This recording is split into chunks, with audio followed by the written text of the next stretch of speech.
Waktu Ustadz ceramah di Ar-Rahman kemarin, ada 6 orang salafi duduk di bawah mengejek-ngejek. Ini somat nih, ISIS nih. Inilah tukang adu domba. Jadi lama-lama nanti bertinju-tinju orang tu. Kalau tak percaya tengok gambar negara-negara. Buatnya buku. Hizbut Tahrir tidak Ahlussunnah. Jamaah Tabligh tidak Ahlussunnah. Makanya kita tidak ingin ini terjadi di Pekanbaru nanti. Hizbut Tahrir jamaahnya banyak. Jamaah Tabligh banyak. Kalau sempat berkelahi di Pekanbaru nih, yang ketawa siapa? HKBP. Haleluya kata dia. Bantai terus. Ajar kata dia. Dia yang ketawa nanti. Bapak bisa tak bayangkan kalau sempat Hizbut Tahrir sama jamaah Tabligh mengamuk, dihantamnya Masjid Salafi. Oh, hancur. Jadi kita ini ingin mendamaikan, kita ini yang semua dalam manhaj ini Ahlus Sunnah, berpegang kepada sunnah Nabi Shallallahu Alaihi Wasallam. Itu yang mau kita ayamkan selama ini, bukan mau mengadu domba orang. Makanya semua ustadz yang mau ceramah, dia mesti mau menandatangani, tidak akan mengkafirkan Hizbut Tahrir, tidak akan mengeluarkan jamaah tabligh dari Ahlus Sunnah, tidak akan mencaci maki Asy'ari. Kalau mau, boleh ceramah. Mesti ada gitu. Kalau tidak, nanti dia menimbulkan fitnah, orang bertinju, berkelahi, hancur umat Islam ini nanti. Apakah kelompok Ahlus Sunnah identik dengan orang-orang jenggotan dan celana gantung? Karena saya beberapa kali hadir di majelis ilmu kelompok Ahlus Sunnah, mayoritas jamaah yang hadir orang masalah jenggot sama celana, jenggot celana, jenggot celana, jenggot celana. Udah habis, udah putus, udah tuntas saya kaji. Dalam 30 tanya jawab puasa udah saya kaji. Dalam 37 masalah populer, siapa yang celananya gantung Ahlus Sunnah, yang celananya tak gantung Ahlus Sunnah. Asalkan bercelana lah dia. Yang tak bercelana itu yang tak Ahlus Sunnah. Datang pula muak saya jadi. Tidak, bercanda. Ustadz sendiri condong kemana? La ilaha illallah. Sudah saya tulis. Tonton video saya tentang celana gantung. Yang berkeyakinan hadis celana gantung, amalkanlah untuk diri anda sendiri. Jangan anda masukkan ke dalam neraka orang yang celananya tak gantung. Karena hadis itu, kalau sombong baru masuk neraka. Kata Imam Nawawi, kalau sombong baru masuk neraka. Kata Imam Syafi'i, kalau sombong baru masuk neraka. Kata Imam Syaukani dalam Nailul Autor, kalau sombong baru masuk neraka. Kata Imam Sun'ani dalam Subul Salam Syarah Bulughul Maram, kalau sombong baru masuk neraka. Kata Syekh Qardawi dalam kitab Kaifana Ta'amal Ma'as Sunnah, kalau sombong baru masuk neraka. Kenapa Ustaz kalau dalam masalah menjawab ini hafal betul dalilnya? Ini yang paling sering ditanya orang. Jangan mengejek yang bercelana gantung. Yang bercelana gantung jangan memasukkan neraka yang tak gantung. Nanti yang ketawa yang tak bercelana. Ini sekarang nih yang dua-dua nih mengejek. Yang bercelana gantung memasukkan neraka yang tak gantung. Yang tak gantung balas mengejek. Ustadz Somad yang di tengah nih yang jadi korban. Macam kuih bingka Ambon. Yang ini mengejek ini. Yang bercelana pendek, yang celana gantung menunjuk neraka, neraka, neraka. Tentu orang ini mengamuk. Dia kalau sudah ngamuk dia ngejek pula. Tengoknya celana gantung. Bertambah tinggi nampaknya kau. La ilaha. Mau kemana umat ini dibawa asik berkelahi gara-gara itu? Banyak lagi yang perlu kita. Banyak lagi yang perlu kita bahas. Tengok banyak. Mobil Mitsubishi Mirage warna merah, nomor polisi BM 1152 NR, mengganggu jalan kendaraan orang lain yang mau keluar. Tapi ini masih Ahlus Sunnah wal Jamaah. Saya masih penasaran soal riba, karena walaupun bank syariah tetap urusannya adalah uang dan uang juga. Apakah boleh saya menyimpan, menabung, mendepositkan di bank syariah? Tidak termasuk riba. Bank syariah itu menuju syariah. Ustaz udah di mana? Menuju Batam. Belum sampai Batam. Menuju syariah.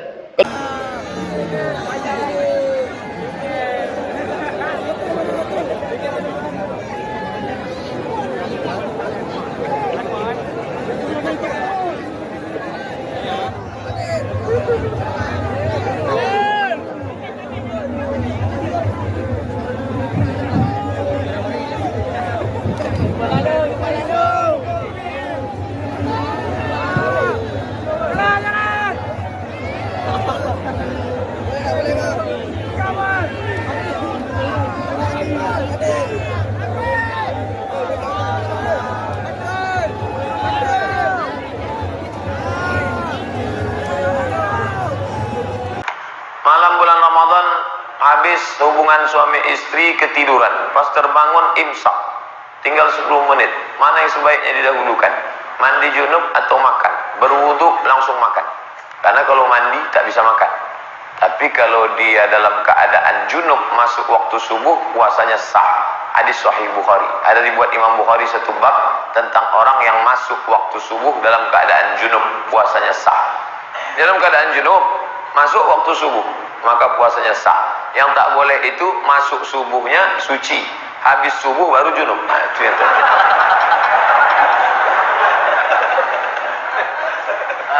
Bagi yang belum menikah penting, karena dia nanti akan jadi suami, akan jadi orang tua. Disebut dengan hawa nafsu. Lalu kemudian keinginan yang sangat kuat disebut dengan tamak. Nah, itu penjelasannya. Hawa, nafs, tamak.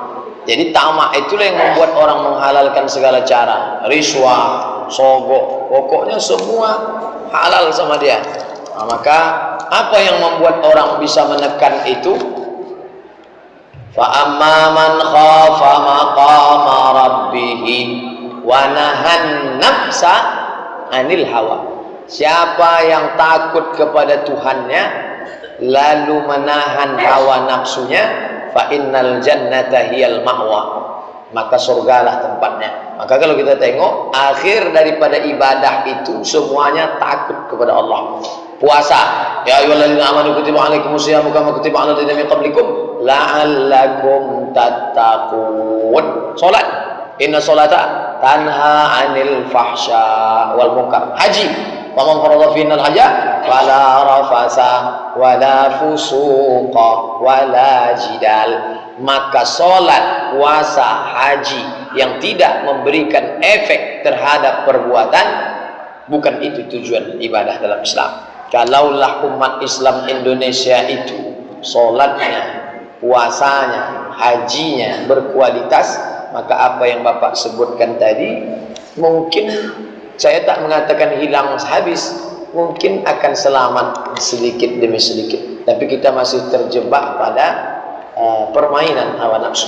Itulah mengapa kita terus mengaji. Kalau makin banyak mengaji, makin takut pada Allah, berhasil. Tapi kalau makin banyak ngaji hanya cuman ngapal dalil, hebat berdebat, menang bersilat lidah, bukan itu inti ajaran. Kalau ustaz banyak hafal itu, hafal ini, takut kepada Allah, itulah yang mewarisi para nabi. Al ulama warasatul anbiya. Tapi kalau hanya sekedar berjidal, berdebat, berturutkan hawa nafsu, bukan itu inti agama. Sekolah Indonesia untuk Syam, selamatkan masa depan anak-anak Palestina dan Suriah. Sabtu 12 Maret malam Ahad jam 7.30 malam ba'da Isya berjamaah Masjid Asy-Syakirin RW 08 Tangkerang Tengah dekat kantor Kelurahan Tangkerang. Pembicara Dr. Anung Al-Hamad LC MPDI, Qori Fatur Rahman, Qadri Fatur Rahman, Tabligh Akbar, Dr. Anung Al-Hamad LC MPDI. Jika seseorang itu berkemampuan ekonomi, banyak tanahnya banyak, tapi anak-anaknya disekolahkan di sekolah orang yang menerima zakat, apakah dia itu termasuk orang yang bakhil? Oh, ini dia bakhil bin kedekut bin medit bin sempilik bin apa lagi? Dia mesti dengarkan pengajian subuh ni. Kalau dia tak masuk juga, bawa dia sering-sering nengok orang mati. Kalau tak juga, tunggulah dia mati. Syukran. Apakah orang yang bakhil itu akan didatangi ular di alam barzah nanti, Pak Ustadz? Ada ular, keningnya bertitik 2 hitam saking tuanya. Lalu kemudian lahu zabibatani, ada 2 titik hitam. Lalu kemudian ular itu akan melilitnya. Lalu ketika dia bertanya, kamu ni siapa? Ana kanzuka wa maluka, akulah harta yang kau tumpuk dulu, yang tidak kau keluarkan zakatnya. Hadis sahih. Apakah betul-betul ular yang datang itu nanti? Beberapa kubur yang setelah dimakamkan, digali karena otopsi, memang betul-betul ditemukan ular besar di dalam. Tak satu dua kejadian. Jadi yang dikatakan Nabi itu real, ternyata terjadi. Apa sudah ada nur Nabi Muhammad sebelum ada Adam diciptakan? Mana yang lebih pertama diciptakan Allah Subhanahu wa taala? Ditanya kepada Dr. Syekh Qardawi. Bukunya cari, terbit Gema Insani Press. Penting Bapak Ibu miliki. Tanya jawab Islam Yusuf Qardawi. 3 jilid. Di situ nanti ada jawabannya. Apakah yang pertama diciptakan Allah?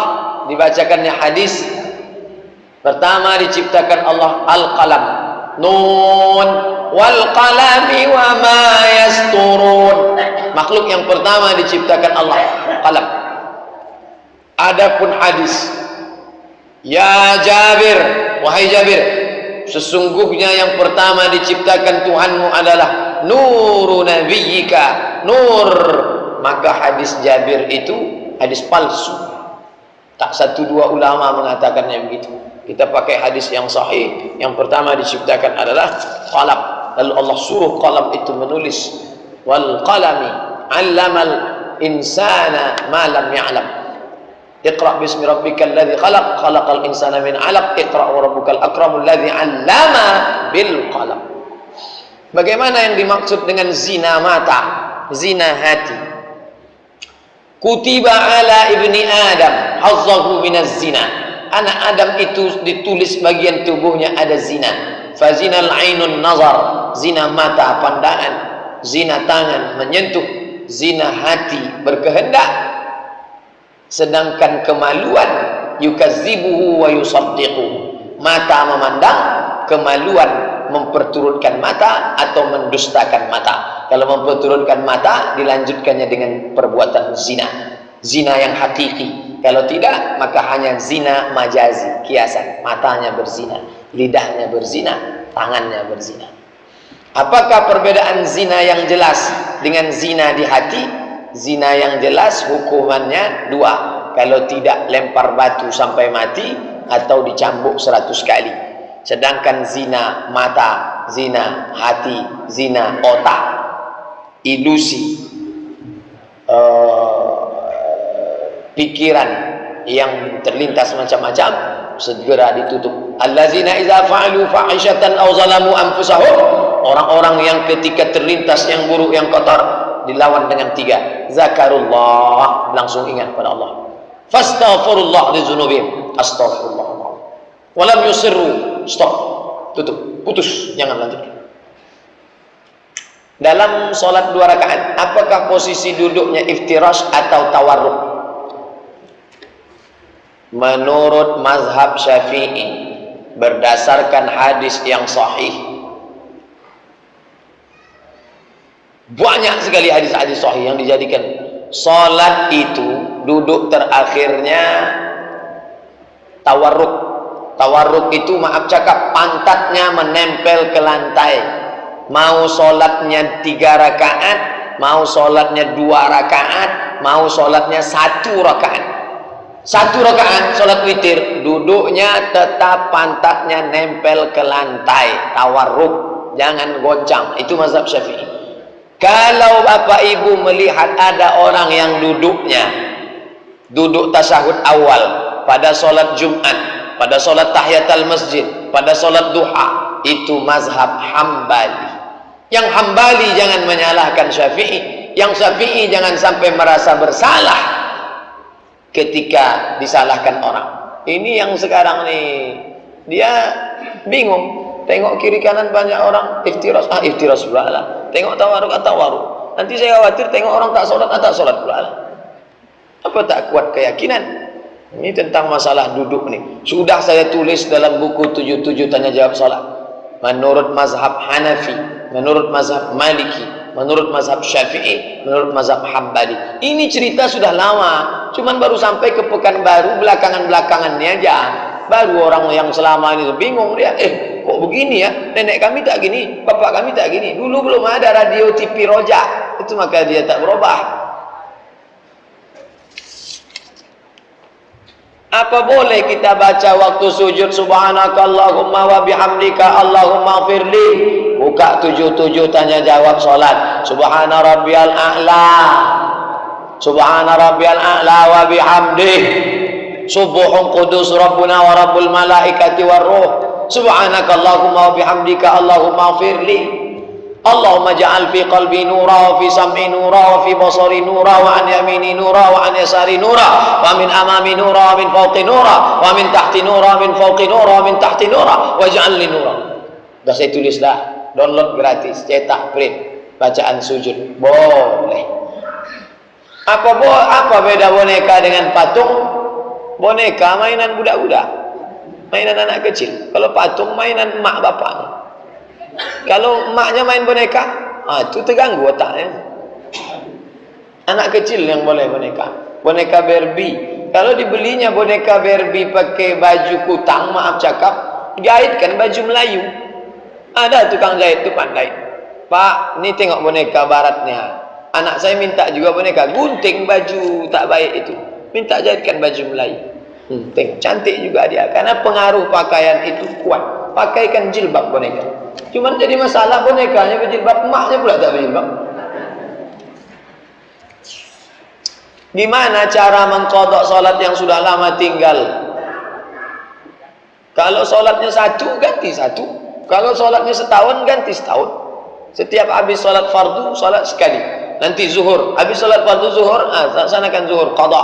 Usalli fardhu zuhri 4 raka'atin qadha'an lillahi ta'ala. Dalil-dalil qadha, buka 77 tanya jawab salat. Download gratis internet, baca baik-baik.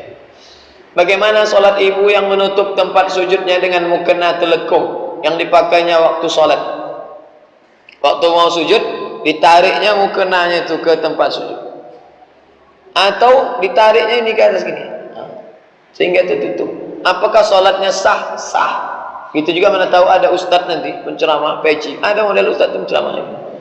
Assalamualaikum warahmatullahi. Sujud dia salat, apakah sah? Sah. Tapi katanya mesti menempel. Kalau yang dimaksud mesti menempel tu menempel, maka tak sahlah salat orang yang pakai kaos kaki. Ujung kaki tak menempel. Maksudnya turun ke bawah, itu mana menempel. Kalau cerita sah tak sah, sah. Tapi kalau cerita afdal tak afdal, itu yang afdal. Yang cerita sah tak sah, sah. Kalau ada orang mengatakan kalau keningmu tertutup, sembahyangmu tak sah. Kebetulan dia pakai kaos kaki, berarti kau pun tak sah juga. Tengok kaki kau tak menempel, kaos kaki. Lutut tak menempel, kalau gitu lobangilah lutut tu. Kalau cerita sah tak sah, tapi kalau cerita afdal tak afdal, tak afdal. Yang afdal tu menempel. Mana yang lebih baik? Imam baca ayat panjang-panjang tapi salah-salah, atau pendek-pendek tapi mantap? Dua-dua tak baik. Yang paling baik itu panjang, mantap. Ustadz Saifullah, Ustadz Maghfirah, Ustadz. Makanya masjid itu ada imam tetap, imam ratib. Karena imam tetapnya belum ada, itulah maka imam bangku tempel masuk subuh sudah 2 kali maju. Ya. Aslinya imam yang mantap. Jadi kalau cerita, nah sekarang pilihannya tak ada Pak Ustaz. Pilihan tak ada. Memang tak ada pilihan. Cuman 2 ni yang ada. Yang satu ni panjang tapi salah-salah, yang satu ni pendek tapi tak salah. Majukan adalah yang pendek tapi tak salah. Karena dia tak salah. Patutlah tak salah. Inna a'tainakal kautsar. Itu pun salah juga. Saya suami menikah, kami suami istri sudah tua-tua. Saya suami mudah tersinggung. Iya, kalau udah tua memang mudah tersinggung. Saya aja yang muda masih mudah tersinggung. Istri cerewet, suka pula mengatur-ngatur.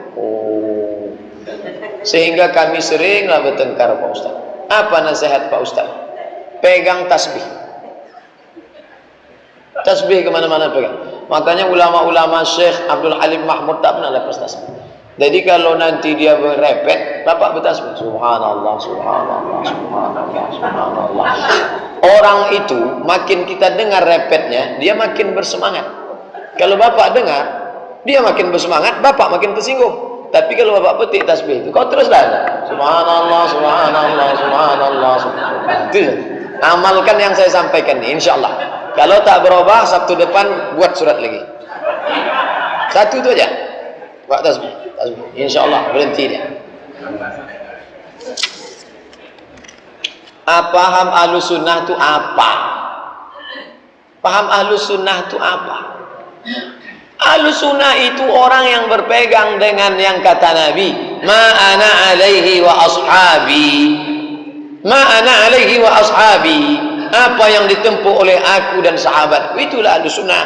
Nama rumahnya Ahlus Sunnah. Mu'tazilah tak masuk, Syiah tak masuk, Khawarij tak masuk, karena mereka ini ada yang mengutamakan akal, ada yang menolak Abu Bakar Siddiq, ada, itu keluar dari Ahlus Sunnah. Maka Ahlus Sunnah, NU Ahlus Sunnah, Muhammadiyah Ahlus Sunnah, Perti Ahlus Sunnah, Persis Ahlus Sunnah, Jamaah Tabligh Ahlus Sunnah, Asy'ari Ahlus Sunnah, Maturidi Ahlus Sunnah.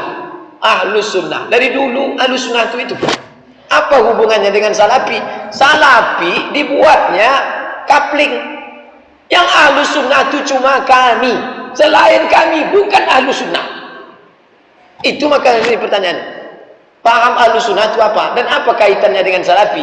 Karena dia mengkapling, yang Ahlus Sunnah cuma kami, selain kami tidak Ahlus Sunnah.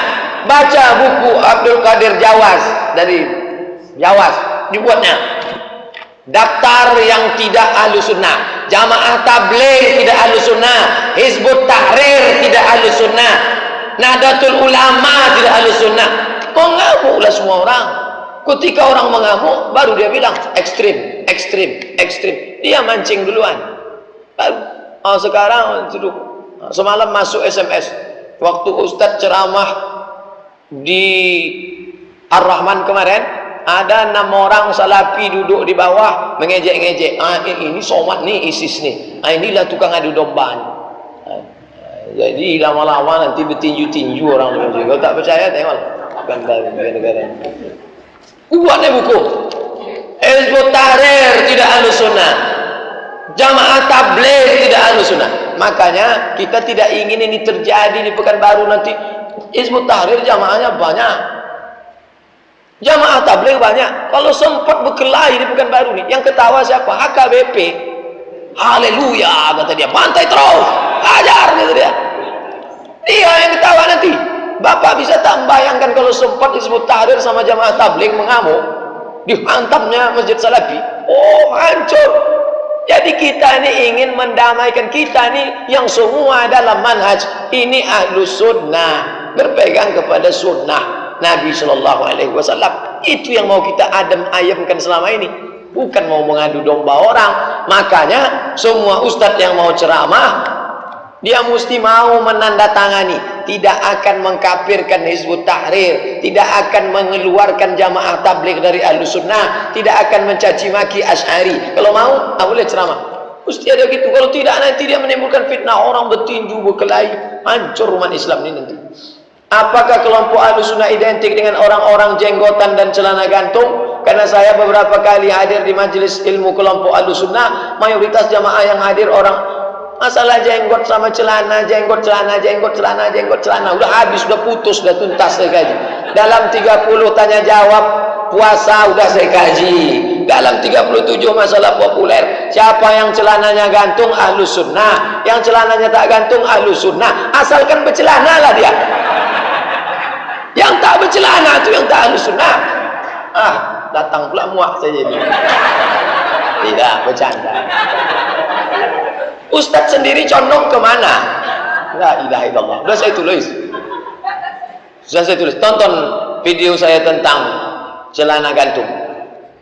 Yang berkeyakinan hadis celana gantung, amalkanlah untuk diri anda sendiri. Jangan anda masukkan ke dalam neraka orang yang celananya tak gantung. Karena hadis itu, kalau sombong baru masuk neraka. Kata Imam Nawawi kalau sombong baru masuk neraka. Kata Imam Syafi'i kalau sombong baru masuk neraka. Kata Imam Syaukani dalam Nailul Autor kalau sombong baru masuk neraka. Kata Imam Sun'ani dalam Subul Salam Syarah Bulughul Maram kalau sombong baru masuk neraka. Kata Syekh Qardawi dalam kitab Kaifana Ta'amal Ma'as Sunnah kalau sombong baru masuk neraka. Kenapa Ustaz kalau dalam masalah menjawab ini hafal betul dalilnya? Ini yang paling sering ditanya orang. Jangan mengejek yang bercelana gantung. Yang bercelana gantung jangan memasukkan neraka yang tak gantung. Nanti yang ketawa yang tak bercelana. Ini sekarang ni yang dua-dua ni mengejek. Yang bercelana gantung memasukkan neraka yang tak gantung. Yang tak gantung balas mengejek. Ustaz Somad yang di tengah ni lah yang jadi korban. Macam kuih bingka Ambon. Yang ini mengejek ini. Yang bercelana pendek, yang celana gantung menunjuk neraka, neraka, neraka. Tentu orang ni mengamuk. Dia kalau sudah ngamuk dia ngejek pula. Tengoknya celana gantung. Bertambah tinggi nampaknya kau. La ilaha. Mau kemana umat ni dibawa asik berkelahi gara-gara itu? Banyak lagi yang perlu kita. Banyak lagi yang perlu kita bahas. Tengok banyak. Mobil Mitsubishi Mirage warna merah, nomor polisi BM 1152 NR, mengganggu jalan kendaraan orang lain yang mau keluar. Tapi ini masih Ahlussunnah wal Jamaah. Saya masih penasaran soal riba, karena walaupun bank syariah tetap urusannya adalah uang dan uang juga. Apakah boleh saya menyimpan, menabung, mendepositkan di bank syariah? Tidak termasuk riba. Bank syariah itu menuju syariah. Ustaz udah di mana? Menuju Batam. Belum sampai Batam. Menuju syariah. Kalau gitu bohonglah Pak Ustaz, masa dibuatnya bank syariah? Kalau tak mau buat besok bank menuju syariah. Letakkanlah duit di situ. Ulama DSN, Dewan Syariah Nasional, sudah mengeluarkan fatwa. Isi Dewan Syariah Nasional itu pakar itu diambil dari kata fakar, berpikir. Profesor, doktor, orang-orang kiai haji, ulama besar. Kiai Profesor Dr. Anwar Ibrahim 20 tahun di Al-Azhar. Ada semua di situ. Pak Ustaz, saya ingin bertanya, kalau kita berzakat mal, menjual tanah misalnya laku 600 juta, tapi biaya pengurusan sertifikat pajak habis 20 juta, sisanya 580. Jadi zakatnya dikeluarkan 2,5% dari 600 atau 580 dari 600, kotor. Sebelum potong itu, potong ini, potong itu, potong ini, potongan Allah Subhanahu wa taala duluan. Keluarkanlah 2,5% dari hasil itu. Bagaimana orang kafir yang tinggal di Eropa yang tak ada ustaz akan memberikan pengajaran seperti kita di Indonesia, sedangkan mereka mayoritas tidak beragama tapi tidak percaya pada Allah? Apakah disebut kafir karena kebodohannya? Bagaimana orang di Eropa yang tak ada ustaz? Ini tak ada ustaz ini tahun berapa? Di Amerika ada Islam, ada Islamic Council, ada British Council, Islamic British Council, Persatuan Umat Islam. Itu Habib Umar bin Hafiz keliling Eropa dakwah. Ulama Syekh Qardawi keliling Eropa. Yang kemarin baru meninggal Syekh Toha Jabir Alwani, itu Islam Amerika. Islam berkembang pesat di sana. Jangankan di Amerika, di Eropa, sampai di Kutub Utara sudah ada Islam. TV, channel Islam di mana-mana. Tidak ada alasan orang hari ini kafir. Kalau bangkit nanti di padang mahsyar orang kafir, hei orang kutub, kenapa kau kafir? Aku tak tahu Islam. Bohong. TV sudah masuk. Kenapa tak cari pakai akal? Afala ta'qilun, afala tatafakkarun. Wajib dia belajar. Aqil, balik. Tak ada alasan sekarang. Apaan Pak Ustaz, siapa orang yang memimpin tahlilan dan yasinan di saat wafat Rasulullah SAW? Maulid itu bentuk rasa syukur. Jadi kalau maulid isinya mau empat, bubarin maulidnya. Gak usah bikin maulid. Pulang-pulang kolbunya kotor semua itu. Akhirnya sekarang gelar Habib itu agak turun dikit gelarnya. Tadinya cuma untuk ulama wali Allah, sekarang baru lahir dapat marga dikit, panggil. Juga ada zuriat Nabi di Indonesia, jalur Syarif Hidatullah, betul nggak? Itu ada seorang Habib di salah satu wilayah di Jawa Barat. Kata teman kita yang Habib ini, apa kata dia? Wah itu Dajjal itu. Masa dia ngaku Habib? Setahu saya dia nggak ngaku Habib, dia cuma bilang saya Sayyid Syarif. Saya bukan Habib, tapi dituduh dia seorang Habib. Didajjal-dajjalin. Jadi mohon maaf ini tolong diluruskan, ini beberapa kitab-kitab ma'rifat pengarangnya bukan ahli hadis, sehingga yang menyebutkan hadis mimpi dengan hadis itu harus diperjelas.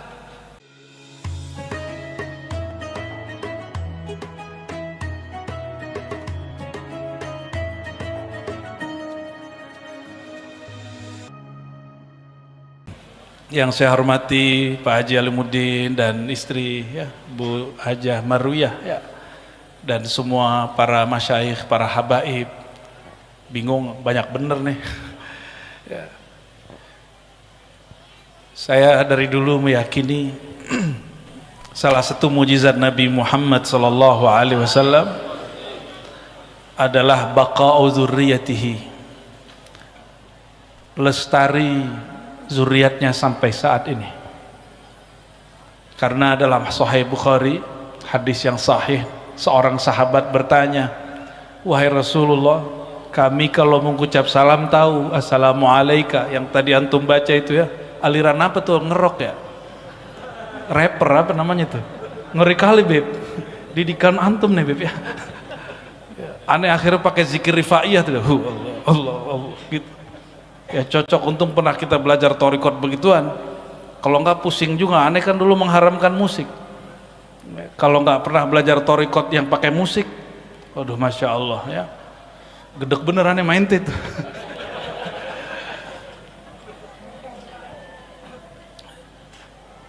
Lalu sahabatnya bertanya, ya Rasulullah, kalau ucap salam assalamualaikum ayuhan nabi, kami sudah tahu, kami sudah baca dalam sholat kami. Lalu kalau mengucap salam, sholawat bagaimana wahai baginda? Kenapa bun? Wah itu salah ini nih, salah Habib tuh. Protesnya mah Habib ya. Kencengin lagi tat ya.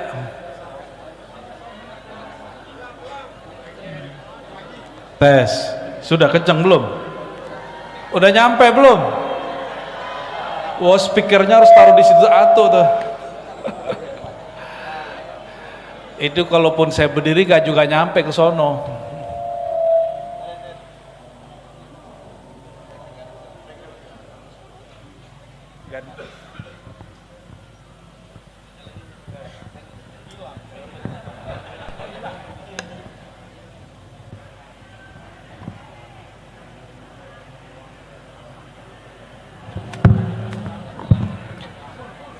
Tes.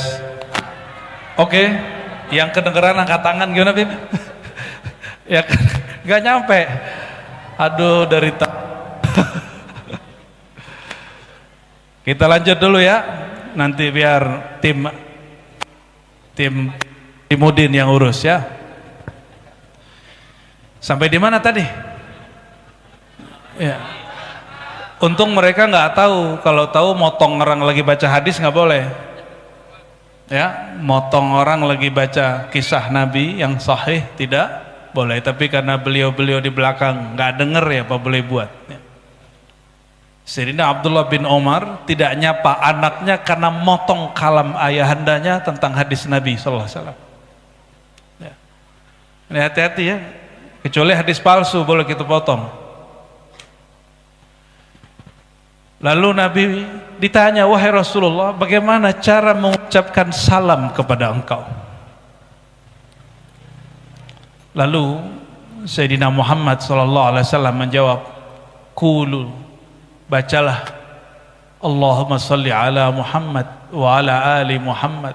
Itu satu riwayat. Riwayat kedua, Allahumma salli ala Muhammad wa ala alihi wa azwajihi wa zurriyatihi. Ada tambahan di riwayat yang lain, wa azwajihi ummahatil mu'minin wa zurriyatihi. Sampaikan salawat dan salam kepada sang Nabi Muhammad, keluarganya, istri-istrinya dan zurriyatnya. Maka baqa'u dzurriyyatil Mustafa sallallahu alaihi wasallam min mu'jizatihi. Jadi adanya zuriat Nabi sallallahu alaihi wasallam itu tanda mukjizatnya bekerja. Tapi saya mau tanya nih, mohon maaf nih Habib, dulu emang udah janjian mau jadi Habib. Aneh lahir jadi Habib apa gitu?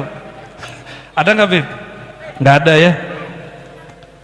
Terus yang bikin Habib terlahir jadi Sayyid siapa dong? Oh itu ada ilmunya itu, namanya ma'rifat alam ruh. Habib juga belum tentu tahu.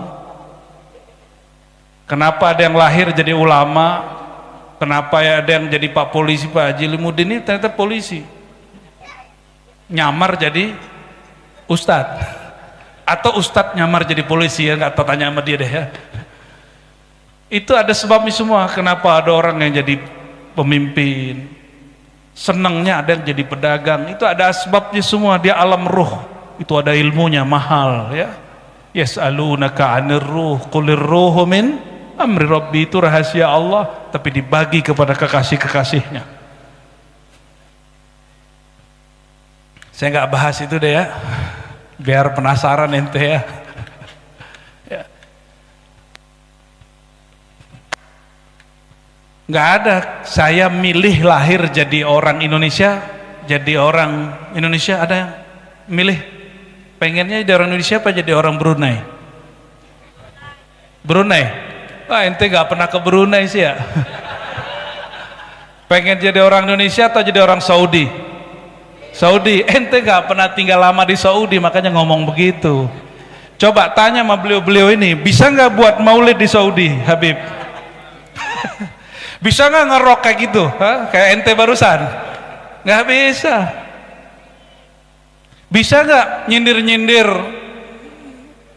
pemerintah di Saudi? Ya bisa.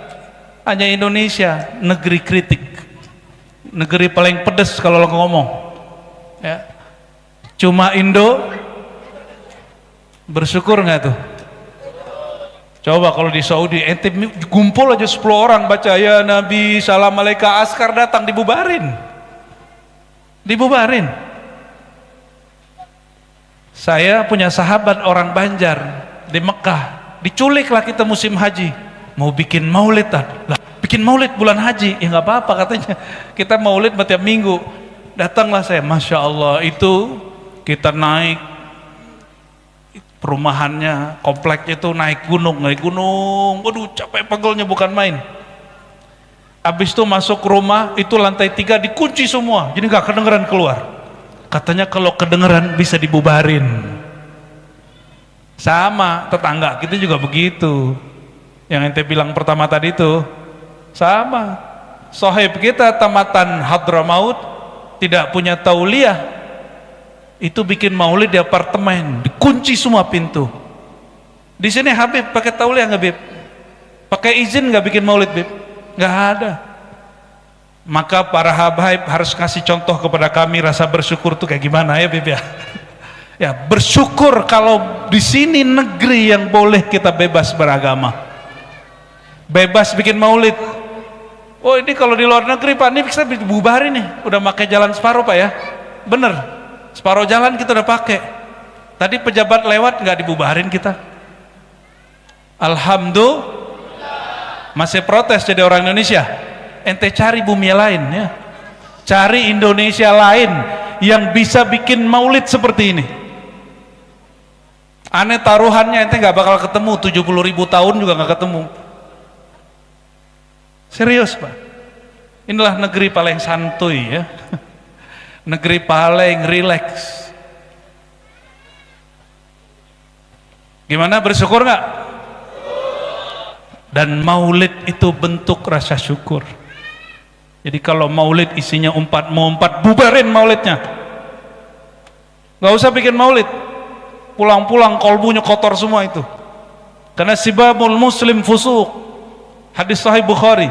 Mencaci sesama muslim, mau dia habib tidak habib, mau dia pemimpin tidak pemimpin, mau ulama semazhab tidak semazhab, semanhaj tidak semanhaj, mencaci mereka fasik. Dan fasik itu nama lain dari munafik. Buka surat Munafikun, bahwa munafik itu disebut itu fasik. Innallaha la yahdil qaumal fasiqin. Fasik di situ disebut munafik. Allah tidak beri hidayah orang yang fasik walaupun dia pakai sorban, walaupun pakai kopiah, walaupun pakai rida, walaupun pakai gamis, Allah nggak kasih hidayah. Kenapa? Hatinya sudah keras, lebih keras dari batu. Nauzubillah. Summa salah ente tadi ngerok soalnya, jadi aneh jadi ngerok deh ya. Kita nggak biasanya ceramah keras-keras ya. Udah nyampe Bu suaranya di belakang? Belum. Aduh, Pak Haji. Pak Haji lagi berusaha, tenang ya. Mau dengar kisah yang ada di kitab hadis? Supaya kita nggak jadi qasas. Jadi kesalahan majelis maulid ini dirusak oleh kisah-kisah palsu. Maka guru kami dulu berpesan, kalau ente bikin maulid, iyyaka wal qassas. Hati-hati, jangan dekatin, jangan hadirkan orang yang suka berkisah-kisah palsu, kisah dongeng. Maka saya ambillah kisah ini dari Al-Jami' As-Sahih atau karya Imam Tirmizi yang disebut Sunan At-Tirmizi. Imam Tirmizi ini murid daripada Imam pengarang Al-Jami' As-Sahih Al-Bukhari, Imam Al-Bukhari. Kata beliau, semua yang ada di kitabku ini boleh diamalkan kecuali 2 hadis. Saya cek hadisnya enggak termasuk yang 2 itu. Mau dengar? Biar ini jadi panduan kenapa kita bikin maulid, kenapa kita harus ngomong kajian-kajian kemakrifatan, makrifat kenabian.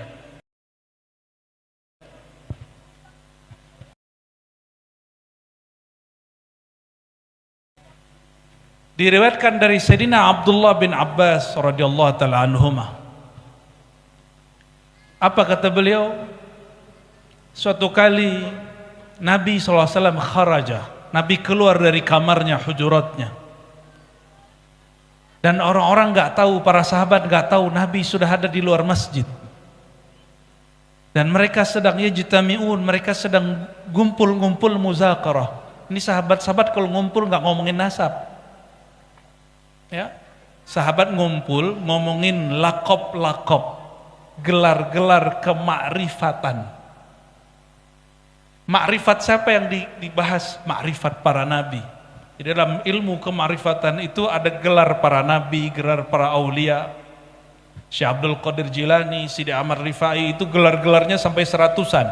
Al-Qutub Rabbani, Ghausul Azam, Shawihibuz Zaman, itu istilah-istilah semua. Duduk-duduklah para sahabat. Apa kata mereka? Satu orang ngomong begini, tahukah kalian Nabi terdahulu bernama Ibrahim, Allah kasih gelar dia Khalila. Apa arti Khalil? Teman intim, teman ngobrol, teman akrab, teman spesial. Itu artinya Khalil, teman yang sangat dicinta. Satu lagi nyeletuk, itu mah kurang. Nabi Musa gelarnya Najiyullah. Apa arti Najiyullah? Nama lain dari Kalimullah, orang yang diajak bicara-bicara oleh Allah Subhanahu wa taala. Satu lagi nyeletuk, itu masih kurang. Ada yang lebih keren, Nabi Isa gelarnya 2. Kalimatullah, Ruhullah. Kalimatullah, kalam Allah, firman Tuhan kalau kata orang sebelah. Tahu orang sebelah enggak? Firman Tuhan, puji Tuhan. Itu dia itu ya. Berarti kita sama dia masih saudara sebenarnya. Ya. Cuma mereka nggak percaya sama Nabi kita aja, kita percaya sama yang mereka anggap ya, titisan Tuhan. Tiba-tiba ada satu kelompok lagi mengatakan, kalian ketinggalan Nabi pertama yang di surga, Nabi Allah Adam. Tapi nggak disebutkan di situ gelarnya. Nabi mendengar begitu nggak tahan, langsung boleh masuk. Coba perhatikan, nih sahabat diskusi. Yang didiskusikan apa? Gelar-gelar para nabi di sisi Allah. Jadi nama Nabi Musa itu di bumi. Kalau dia berkalam kepada Allah, nama yang dipakai Najiyullah, Kalimullah. Allah sapa Nabi Musa dengan namanya dan gelarnya. Coba mohon maaf, biar gampang saya kenalnya Pak Haji doang nih. Pak Haji Limudin kalau di kantor sebutannya apa? Pak Ustaz? Pak Ali? Pak Haji? Ya. Kalau di kantor polisi? Ustaz juga dia. Ustadznya orang-orang stres deh. Biasanya ustadz orang stres itu kalau nggak ustadz, stres juga. Maka dia mesti jadi ustaz. Untung temannya habaib. Alhamdulillah. Semoga beliau berteman ke habaib bukan modus ya. Bukti nggak modus bagi-bagi hadiah umroh. Ya, semoga ada yang dapat. Nggak mesti dapat dari beliau. Ya, siapa tahu dapat hadiah dari langit. Amin ya rabbal. Masuklah Sayyidina Muhammad SAW ke masjid. Sampai dalam masjid, beliau kemudian duduk bersama mereka dan tidak menyalahkan satupun. Nah ini adab guru. Guru kalau bimbing murid jangan dipatahin di tengah jalan. Apa kata beliau? Betul, kamu betul. Nabi Ibrahim kakekku itu Khalilullah. Nabi Musa Najiyullah. Begitu lafaz hadisnya. Nabi Musa kalimatullah wa ruhuhu. Tapi beliau bilang, amma ana, adapun saya. Kalian tahukah gelarku? Ini seorang nabi cemburu. Nabi yang lain kok dibicarakan, beliau tidak dikasih bahas. Disinilah seorang guru kadang-kadang perlu buka rahasia dia sedikit. Misalnya nih Habib nih bilang, saya dulu ngaji sama Habib Fulan 3 tahun, saya dulu di Mekah sekian tahun, saya kalau ketemu Syekh ini dapat ijazah ini. Boleh cerita begitu. Itu dalilnya. Kalau orang-orang motivator nyebutnya trust building, bangun kepercayaan orang terhadap diri kita, itu boleh sesekali. Tapi gak boleh sering-sering. Sayyidina Muhammad sallallahu alaihi wasallam Abul Arwah, apa kata beliau? Ana Habibullah. Mereka itu semua gelar-gelarnya Khalil, Kalim, Najiyullah, Kalimatullah, Ruhullah, itu kekumpul semua dalam satu gelar. Apa gelarnya? Habibullah. Makanya antum tadi sholawat pakai gelar Habib nggak? Salat terus gimana? Ya Nabi, salam alaika ya Rasul, salam alaika ya Habib. Jadi gelar Habib itu sebenarnya yang zati gelar beliau. Sedangkan Habib Zuriat itu gelar berkah. Karena bernasab kepada yang zatnya Habib, Sayyidina Muhammad SAW. Maka Allah mulai bab wusul orang yang sampai kepada kedekatan kepadanya dengan bab cinta. Qul in kuntum tuhibbunallah fattabi'uni. Jika kamu klaim kelompokmu, aliranmu, majelismu cinta kepada Allah, fattabi'uni, maka ikuti aku. Maksudnya ikuti caraku mencintai Allah dan ikuti aku dengan cara cinta kepadaku. Itu maknanya. Maka beliau bernama Al-Habib. Jadi Al-Habib pertama di alam semesta siapa? Siapa? Sayyidina Muhammad. Beliau, bukan nabi-nabi yang lain. Kalau di luar negeri, di jiran, para Habib itu kalau lahir belum dapat gelar Habib, biasanya ditulis namanya Sayyid, benar Bib? Ya, saya punya guru di Brunei, Sayyid Muhsin bin Ahmad bin Abdurrahman Al-Kaf. Itu yang nyusun Rotib Al-Kaf, ayahandanya. Orang Singapura yang hijrah ke Brunei. Nggak tahu asbab apa, mungkin ada isyarat apa, beliau hijrah ke Brunei.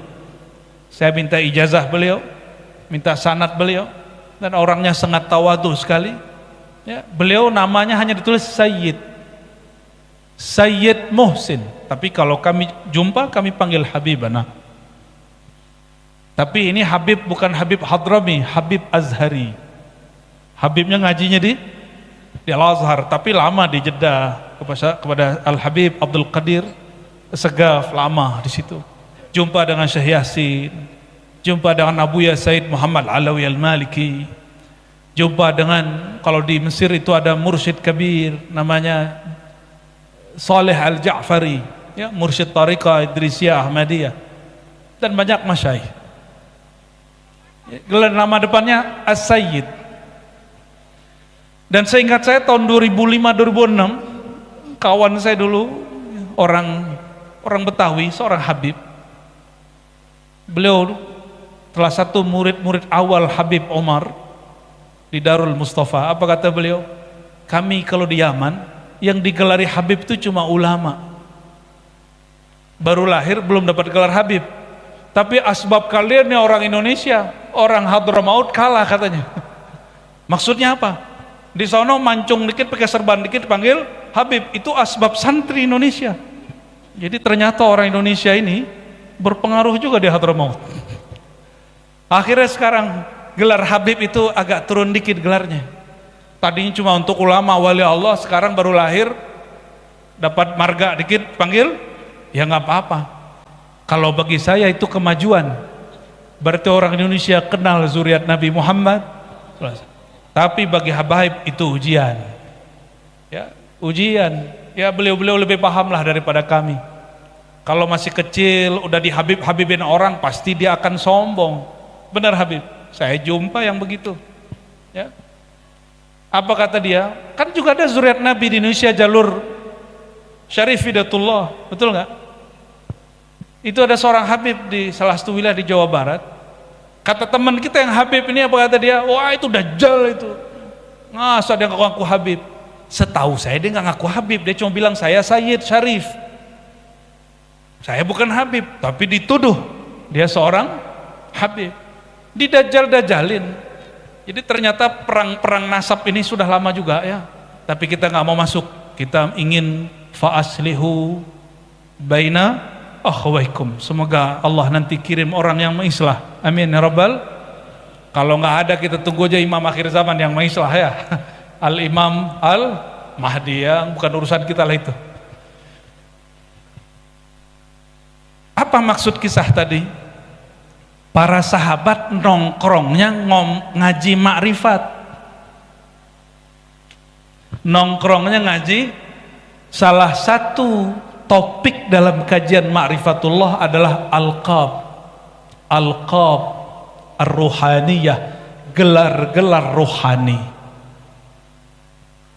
Kalau yang bertorikot Qadiriyah itu Syekh Abdul Qadir Jilani, disebutkan ya, beliau itu punya alqab lebih dari 100. Karena dalam kitab Ghunyah bagian risalah tasawuf bagian terakhir beliau mengatakan, seorang murid jika dia bersungguh-sungguh kepada Allah, diangkat dia menjadi murad. Murid itu orang yang ingin mendekat kepada Allah. Jika dia melewati sisi kediriannya, bisa melewati malesnya, membersihkan hatinya dari iri, dengki, syirik, khafi, maka Allah akan pilih dia. Maka dia diinginkan Allah. Bahasa Arabnya murad. Apa bahasa Arab diinginkan Allah? Kalau murid orang yang ingin kepada Allah. Kalau murad Allah yang menginginkannya, Allah yang pilih dia. Dan disebutkan dalam kitab Ghunyah, maka Allah akan memberi nama dan gelar dia dengan nama-namanya hanya Allah yang tahu, gelar-gelar hanya Allah yang tahu. Itu bukan berarti hanya Allah yang tahu dalam pengertian orang belajar bahasa Arab. Maksudnya hanya Allah yang tahu berapa banyak nama rohaninya, gelar-gelar rohaninya. Ada yang tahu nama Nabi berapa? Yang sholawat, ente tahu nama Nabi berapa? Ayo pakai mic, jawab. Ente tahu nama Nabi ada berapa? Bingung? Jawab takut salah. Nggak bakalan salahin, kan baru dengar hadis. Nabi nggak nyalahin muridnya kok. Kecuali ente mau debat aneh. Ya bahsul masail kita malam ini. Nabi itu menyebut namanya sebagai contoh kadang 2, 3, kadang 5. Tapi namanya sangat banyak. Satu kali beliau mengatakan, ya, Ana Muhammad, Ana Ahmad, Ana Aqib, Kadang beliau menyebut nama yang lain, ana hasyir, ana syafi', ana musyaffa', macam-macam. Kadang beliau menyebut dirinya sayyid, ana sayyidu waladi Adam, ana sayyidu al-qaum yaumil qiyamah. Beliau menyebut nama di hadis-hadis yang terpisah. Kadang-kadang namanya pakai jumlah, pakai kalimat panjang. Ana awal. Awal yang mana? Awalu man tunsyaq. Orang yang pertama dibangkitkan waktu semua orang belum dibangkitkan. Ana al-wasilah. Kadang beliau juga berkalam begitu. Nama beliau banyak. Ada yang tahu namanya berapa? Ada orang Banjar kan nih? Banjar. Oke, Banjar. Tahu kitab Dalail Khairat? Ente tahu Dalail Khairat? Karya siapa? Ente nyontek ya. Di situ nama Nabi ada berapa? Ente dapat hadiah ini nanti ya. Oke. Udah ambil sekarang aja deh. Ya, aneh lempar ya, total. Allahumma shalli ala Muhammad. Berapa nama Nabi di kitab Dalail Khairat? 200. Bahkan nama kitab itu Dalail Khairat adalah salah satu nama baginda Nabi Muhammad sallallahu alaihi wasallam. Apa nama kitabnya, Pak? Dalailul, apa arti Dalailul Khairat? Dalil-dalil petunjuk kebaikan-kebaikan. Itu nama Sayyidina Muhammad sallallahu alaihi wasallam. Ada namanya Saifullah enggak? Cuma ridanya udah habis. Saifullah itu nama Rasulullah itu. Ada namanya Amrullah. Ada. Nabi itu juga punya nama Sahibul Izar, orang yang suka pakai sarung. Ente yang pakai sarung lagi ngamalin sunnah Nabi. Alhamdulillah. Kalau gamis ada pipa. Nama beliau dalam kitab Dalailul Khairat berapa? Itu di zamannya terkumpul segitu. Imam Jazuli ini pengamal Thariqat Syaziliyah, tapi membuat cabang baru namanya Thariqat Sholawat Jazuliyah Al-Muhammadiyah.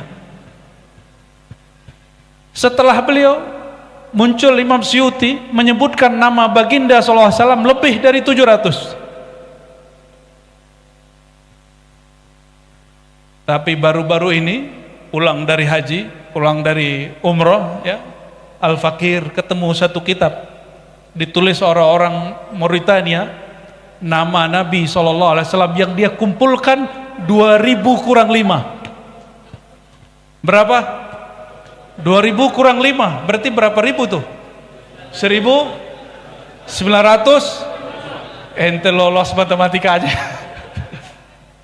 Itu nama yang bisa direkap oleh seorang ulama akhir zaman. Tapi kata Imam Suyuti, ini 700-800 itu cuma yang dia dapat. Sayyidina Adam waktu dulu jalan-jalan di surga, apa kata beliau? Itu pohon-pohon, akar-akar uratnya bertuliskan nama baginda Sayyidina Muhammad SAW. Itu bidadari. Bukan ibu-ibu ini, bukan mbak-mbak ini belum ya. Tapi kalau ahli sholawat lebih mulia dari bidadari. Kalau sekarang mah habis makan ya bau jigong, ya bangun tidur ya bau badannya.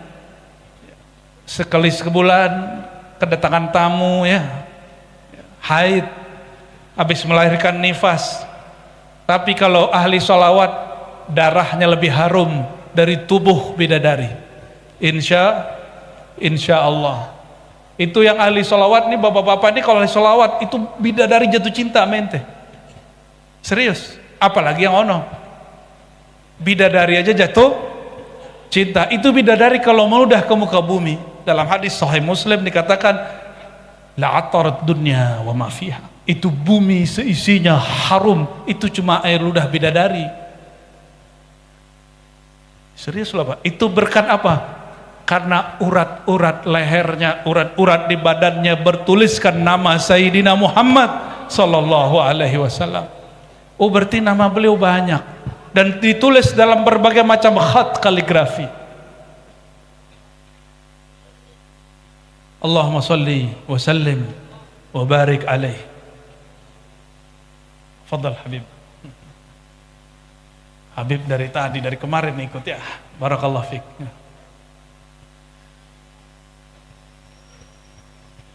Kalau permulaan Simtuduror ada 3 sholawat, betul? Itu kumpulan beberapa nama. Kata zuriat beliau, anak dari sahibul maulid, sahib Simtuduror, siapa namanya? Al-Habib. Itu Al-Habib Ali qaddasallahu sirrahu. Beliau murid dari ulama Mekah namanya Said Ahmad Zaini, dahlan zuriat Sayyidina Abdul Qadir Jilani. Jadi ini Syarif, Sayyid, yang ini Habib.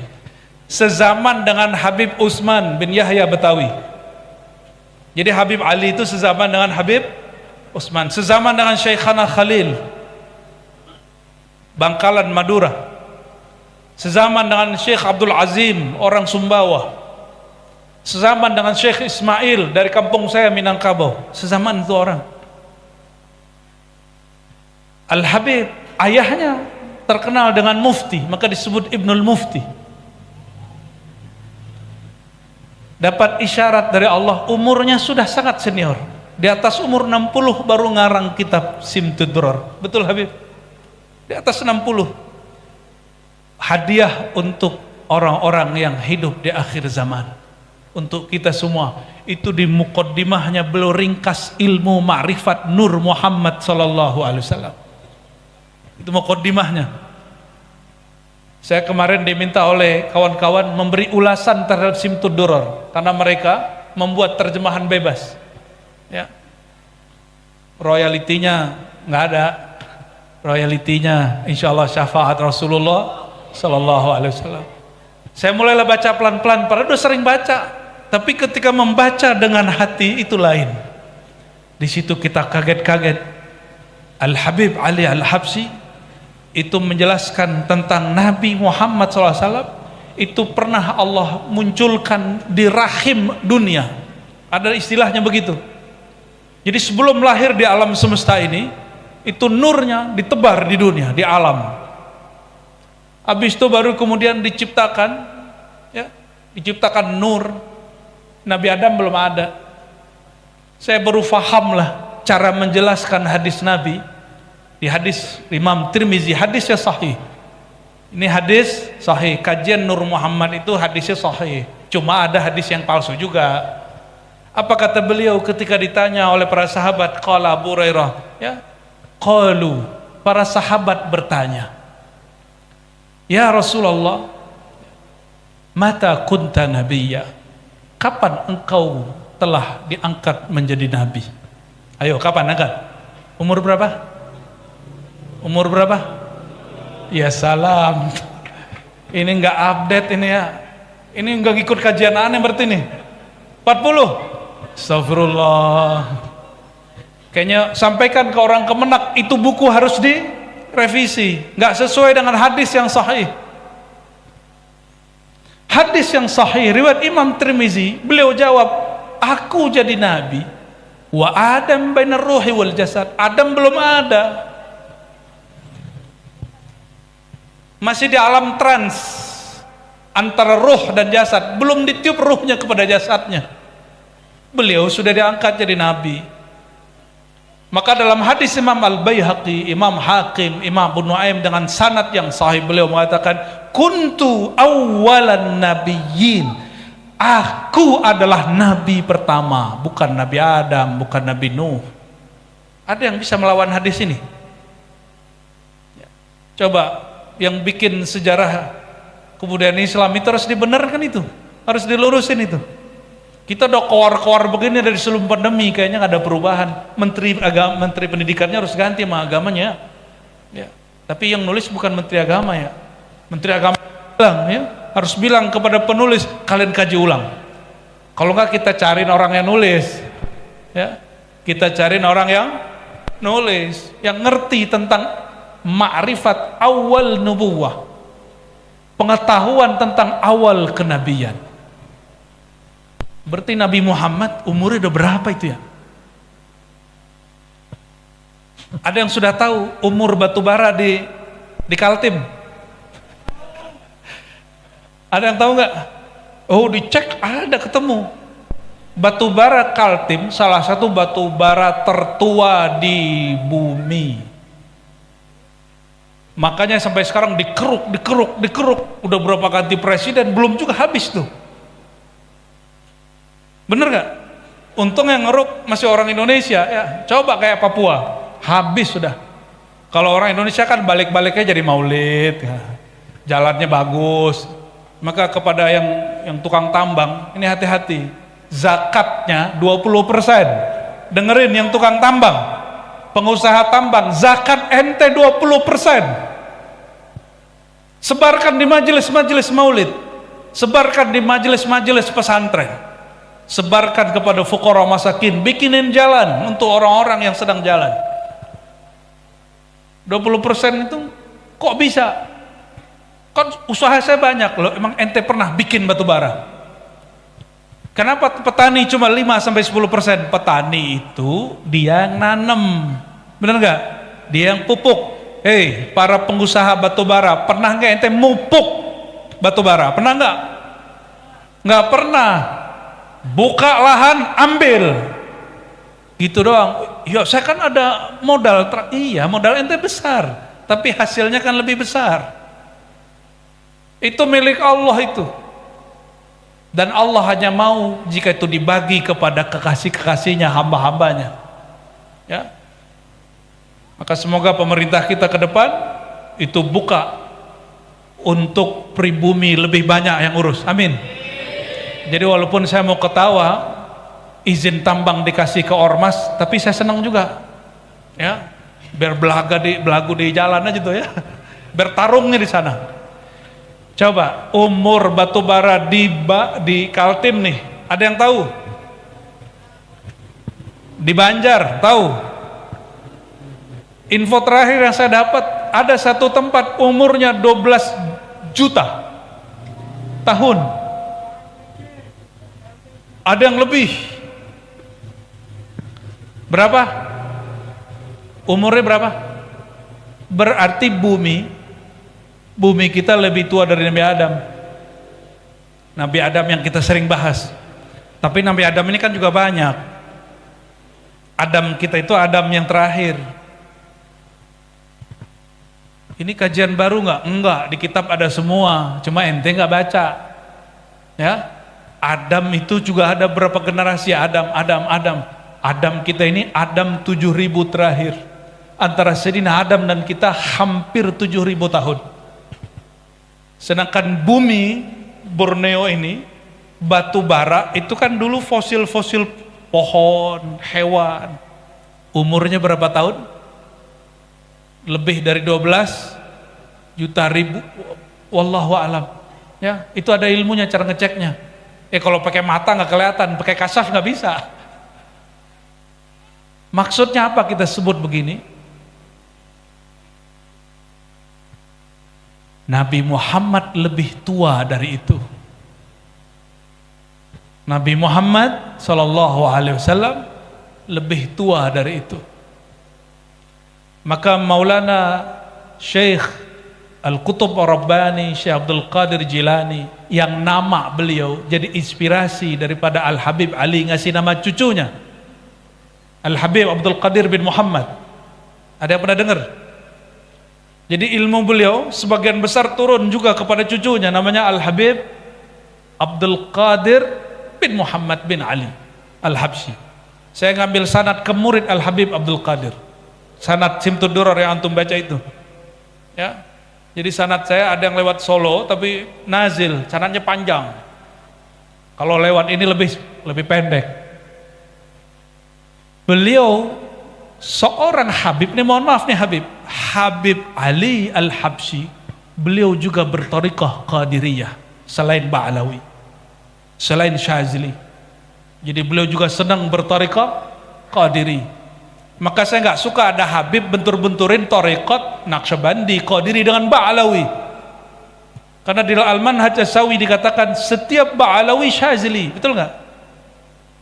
Setiap Ba'alawi, thariqah Ba'alawi Syadzili. Jadi kita nggak usah bentur-benturin, thariqat itu bersaudara. Cuma kalau mazhab ada 4 yang masyhur. Kalau thariqah lebih dari 100. Jika di mazhab kita beda cara sholat sama orang beda mazhab, gak ada masalah. Apalagi dalam thariqah. Dalam thariqah akan banyak perbedaan. Cara zikirnya udah beda. Ada zikir, kalau guru saya thariqat Naqsyabandiyah Khalidiyah, haram Pak pakai musik. Haram pakai musik kalau sholawat. Bagi dia musik akapela. Tapi saya pernah ngaji sama Ustadz Wahabi dulu, dia bilang akapela itu niru Nasrani katanya. Ya salam, serba salah. Kita nggak mau terjebak di situ. Jadi thariqah, salah satu thariqah yang dipakai pengarang kitab ini apa? Al-Qadiriyah. Kalau di kalangan Sadah Ba'alawiyah mungkin yang masyhur Al-Habib siapa? Faqih Muqaddam, ya, yang lagi rame nih Mi'raj 70 kali gitu ya. Itu bukan? Ya, kalau yang nggak paham ya nggak usah debat. Itu ada cara memahaminya, ada yang salah beritanya, ada juga yang betul. Kalau di kalangan Sadah Sufiyah yang umum selain Ba'alawi, yang lebih masyhur adalah Syekh Abdul Qadir Jilani Qutb Rabbani. Sama-sama Sayyid. Cuma satu Sayyid Syarif, satu Sayyid Habib. Syekh Abdul Qadir Jilani dalam ilham yang dia terima, dia berjumpa dengan rohaniah Rasulullah SAW, dan ini disebutkan dalam kitabnya. Allah berkalam, aku ciptakan malaikat min nuril insan. Aku ciptakan malaikat dari nur insan. Insan di situ Nabi Muhammad SAW. Bahkan aku ciptakan semua alam dari nur insan ini, yaitu Nabi Muhammad SAW. Jadi mohon maaf ini tolong diluruskan, ini beberapa kitab-kitab ma'rifat pengarangnya bukan ahli hadis, sehingga yang menyebutkan hadis mimpi dengan hadis itu harus diperjelas. Misalnya begini, al-alam minni wa ana minallah, itu kalam yang diterima Syekh Abdul Qadir Jilani. Alam itu berasal dari nurku, dan nurku berasal dari nurullah. Allahu nurus samawati wal ard. Itu bukan hadis Nabi yang diriwayatkan sahabat, itu hadis ilhami. Apa bedanya hadis ilhami dengan hadis Nabi? Kalau hadis Nabi semasa beliau hidup dengan fisiknya. Kalau hadis ilham setelah tubuhnya diwafatkan, ruhnya masih berlanjut hidup. Halo? Ruh Nabi masih hidup? Serius? Kalau dia hidup masih bisa ditemuin nggak? Karena yang hidup rohaninya yang dapat jumpa juga rohaninya. Al-Imam Al-Hafiz Asyuti bercerita tentang berapa kali beliau jumpa Nabi Muhammad SAW. Dan itu dinukil dalam kitab-kitab fikih, bukan di kitab tasawuf. Syekh Yasin Al-Fadani mensyarah salah satu kitab itu dalam Fawaid Al-Janiyah atau Jinniyah, nggak tahu yang benar yang mana bacanya, Bib. Ya, Janiyah barangkali. Disebutkan di situ di matan kitabnya Imam Suyuti, ya, qala ra'aitun nabiyya sallallahu alaihi wasallam sab'ina marrah yaqzatan. Aku melihat baginda dalam keadaan sadar 70 kali, menunjukkan itu banyak. Begitu? Ada yang udah 70 kali belum? Belum. Tapi Imam Suyuti habis lihat begitu nggak sanggup lagi ceramah begini. Beliau umur 40 langsung tutup majelis, tutup rumah, tutup madrasah. Dia hanya berkholwat. Mau jumpa Nabi? Dalam keadaan jaga loh ya. Lagi jaga ngelihat, antum nggak bakal sanggup. Aneh cuma 3 hari sanggup, udah nggak sanggup. Minta, ya Allah, tolong ya. Minta tolong saya itu. Dan dapat isyaratnya kitab Dalailul, dibaca itu sembuhlah ahwal itu. Baru saya paham, oh Imam Suyuti nggak bohong, Ibnu Arabi nggak bohong, Faqih Muqaddam nggak bohong, Syekh Abdul Qadir Jilani nggak bohong. Mereka memang rohaninya jumpa, yang jumpa rohaninya. Namun perhatikan, orang mimpi bisa jumpa, betul? Tidur itu kalau otak kita tenang, kita tertidur walaupun lagi duduk. Ente pernah ketiduran lagi duduk nggak? Sering. Ente itu orangnya ya. Kalau orang gelisah bisa tidur nggak? Tapi kalau orang gelombang otaknya tenang dengan zikir, sholawat, mungkin saya ini tukang dongeng kali kata dia ya. Atau mungkin suara saya bisa menenangkan hatinya barangkali. Kalau dengar langsung ketiduran depan saya tuh. Ya. Ada yang ketiduran nggak? Kita liatin dulu tuh.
Aman, aman, aman, aman.